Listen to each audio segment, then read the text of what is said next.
Amang makapangyarihan sa lahat, lumalapit ako sa iyo nang may mapagpakumbabang puso at pagsisisi.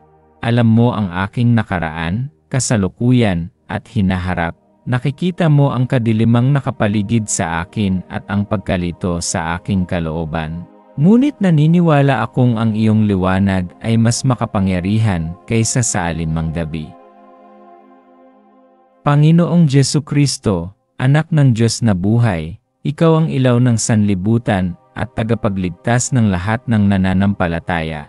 Ibinigay mo ang iyong buhay sa krus para sa aking mga kasalanan. At nabuhay na muli sa ikatlong araw upang bigyan ako ng bagong buhay. Tinatawag kita ngayon, iligtas mo ako, wasakin mo ang lahat ng tanikala ng kasalanan, takot, at kawalan ng pag-asa. At akayin mo ako mula sa kadiliman patungo sa iyong kamanghamanghang liwanag.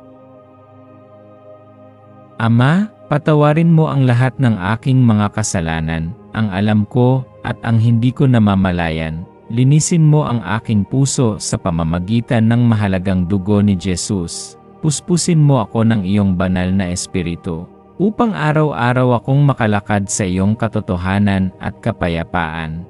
Gawin mong ilawan sa aking mga paa at liwanag sa aking landas ang iyong salita. Panginoon, inihahandog ko sa iyo ang aking buong buhay, nakaraan, kasalukuyan, at hinaharap. Baguhin mo ang aking pag-isip, pawiin mo ang kadiliman sa aking puso, at gawin mo akong bagong nilalang kay Kristo. Naway ang iyong pag-ibig ang magtaboy ng lahat ng dilim, at naway ang aking buhay ay maging patotoo ng iyong biyaya, at kaluwalhatyang walang hanggan. Ipinapahayag ko na si Jesucristo ang aking tagapagligtas at Panginoon, at na sa Kanya ako ay malaya at ligtas magpakailanman.